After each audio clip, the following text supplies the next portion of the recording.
আলাইকুম। কেমন আছেন আপনারা? নির্বাচনের আগে দেখা হয়েছিল, দীর্ঘদিন পর আপনাদের এলাকায় আবারও এসেছি। সব ঠিকঠাক আছে তো নাকি? গরমটা বেশি, সারা দেশে একই রকম গরম।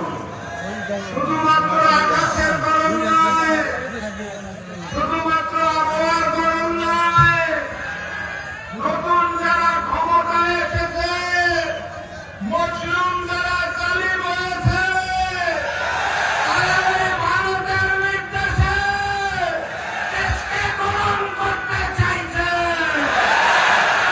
মেনে নেব না ইনশাআল্লাহ। সংগ্রামী সাথী এবং বন্ধুগণ, আমাদের দেশটা বড় দুর্ভাগা। ৭১ সালে মুক্তিযুদ্ধ হয়ে যাওয়ার পর সংবিধান রচনা করা হলো।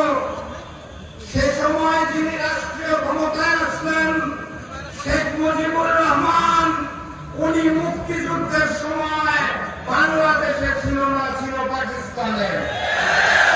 সংবিধান লেখার দায়িত্ব যিনি নিলেন, ডক্টর কামাল হোসেন, উনিও যুদ্ধের সময় বাংলাদেশে ছিল না, ছিল পাকিস্তানে।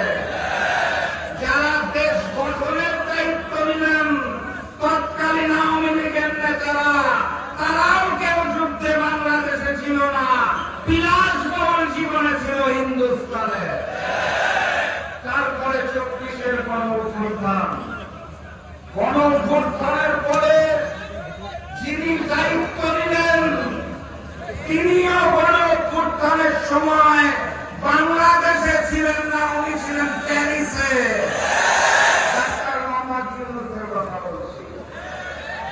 তারপর সকল রাজনৈতিক দলের সাথে আলোচনা করে যিনি জুলাই সনদ লেখার দায়িত্ব নিলেন, ডক্টর আলী রিয়াজ, উনিও গণঅভ্যুত্থানের সময় বাংলাদেশে ছিল না, ছিল আমেরিকাতে। ভাগ্যের কি নির্মম পরিহাস! সেই জুলাই সনদ বাস্তবায়নের জন্য যারা দায়িত্ব গ্রহণ করলো ম্যানেজ বোর্ডের মাধ্যমে, সেই ম্যানেজ বোর্ডের প্রধানমন্ত্রী জুলাই গণঅভ্যুত্থানে বাংলাদেশে ছিল না, ছিল লন্ডনে। আরেকজন যিনি প্রক্সি প্রধানমন্ত্রী হয়েছেন, সকল বিষয়ে যার নখদর্পণে, উনিও জুলাই গণঅভ্যুত্থানে বাংলাদেশে ছিল না, ছিল শিলংয়ে। এই কারণে তারা জুলাইয়ের মর্ম অনুভব করতে পারে না। জুলাই আপনারা বুঝবেন কিভাবে? জুলাই যদি অনুভব করতে চান, তাহলে ওই জুলাই শহীদের মায়ের চোখে চোখ রেখে জিজ্ঞাসা করুন জুলাই কি ছিলেন। জুলাই বুঝতে চাইলে জুলাই শহীদ পরিবারের পিতা এবং ভাই বোনকে জিজ্ঞেস করুন জুলাই কি ছিলেন। জুলাইকে অনুভব করতে চাইলে সেদিনের জুলাই যোদ্ধাদের থেকে জিজ্ঞেস করুন জুলাই কি ছিলেন। জুলাই আপনারা অনুভব করতে পারেন না, কারণ আপনারা জুলাই গণঅভ্যুত্থানের অংশ ছিলেন না। আপনারা লন্ডন, শিলংয়ে বসে ভিডিও করে আন্দোলন দেখেছেন। জুলাই কি জিনিস সেটা জানতে হইলে আমাদেরকে জিজ্ঞাসা করলে আমরা উত্তর দিয়ে দেবো আপনাদের ইনশাআল্লাহ। জুলাইয়ের শহীদের রক্ত পেরিয়ে ওই মসনদে বসে যদি মনে করে থাকেন শেখ হাসিনার রেখে দেওয়া অসমাপ্ত কাজ দিল্লির নির্দেশনায় পালন করবেন, আমরা সেটা মেনে নেব না ইনশাআল্লাহ। সংগ্রামী সাথী এবং বন্ধুগণ, জুলাই সনদ বাস্তবায়ন করতে হবে। কথা কি ঠিক না বেঠিক?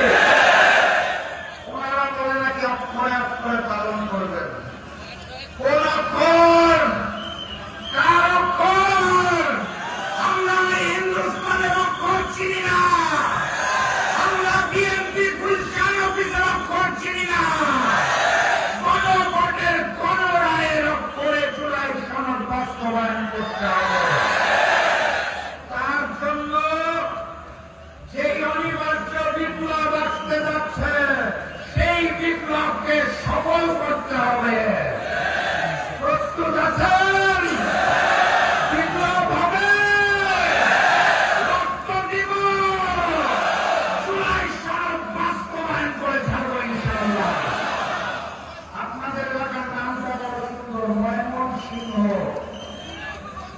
অঞ্চলে সব সিংহরা বসবাস করে। সিংহের মতো গর্জন দিতে হবে। আর আপনাদের একটা মজার কথা বলতে চাই, ময়মনসিংহ সিংহ বাহিনীকে আজকে আন্দোলনের ডাক দেওয়ার জন্য উপস্থিত হয়েছে আমার বাম পাশে খুলনার রয়্যাল বেঙ্গল টাইগার। ছিলেন তো আপনারা আমাকে সেক্রেটারি জেনারেল সাহেব